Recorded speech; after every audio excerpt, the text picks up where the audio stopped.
Right now at noon, honoring Dr. Martin Luther King Jr., several events are happening in our area today to remember the civil rights leader, including some parades.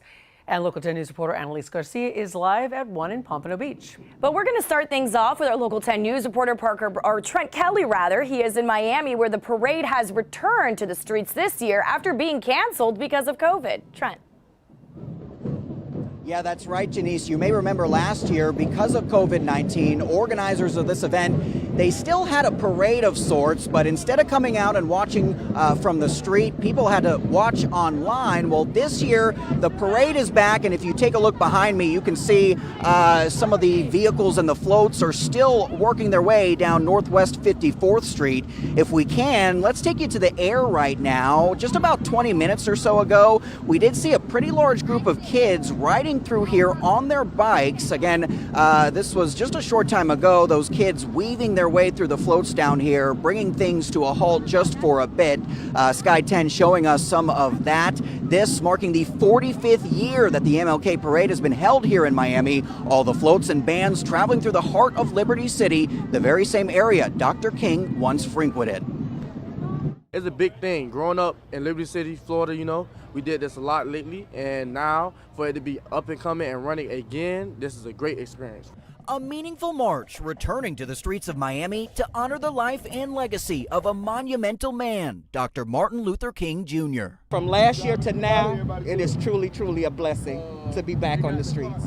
After COVID caused last year's MLK March to move online, this year the in-person parade returned to Miami's Liberty City neighborhood, even as other events across South Florida were canceled. We still want everybody to be safe, to mask up.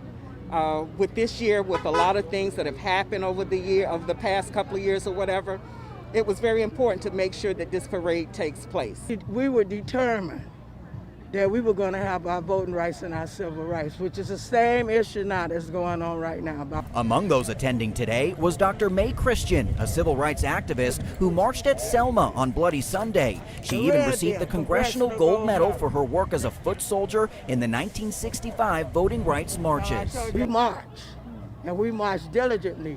We march with emotions, we march with feeling, because we keep seeing the rights of people being violated. So it's not over yet.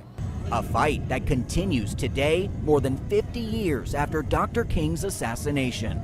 It's a great feeling to know that we support each other, the Black community. Right now, we need each other more than ever now. And here's another live look from the ground as that parade continues here. We should tell you, Liberty City also has a pretty special claim when it comes to Dr. King's legacy. When he was here in Miami visiting, he would frequently stay at the historic Hampton House Hotel, which is right here in Liberty City. Well, while staying there back in 1960, it said that Dr. King actually delivered an early version of his now infamous "I Have a Dream" speech right there. So a pretty important piece of history right here in the heart of Liberty City. Again, that parade continuing at this hour. It's expected to wrap up several blocks away from here over at Northwest 32nd Avenue and 54th Street.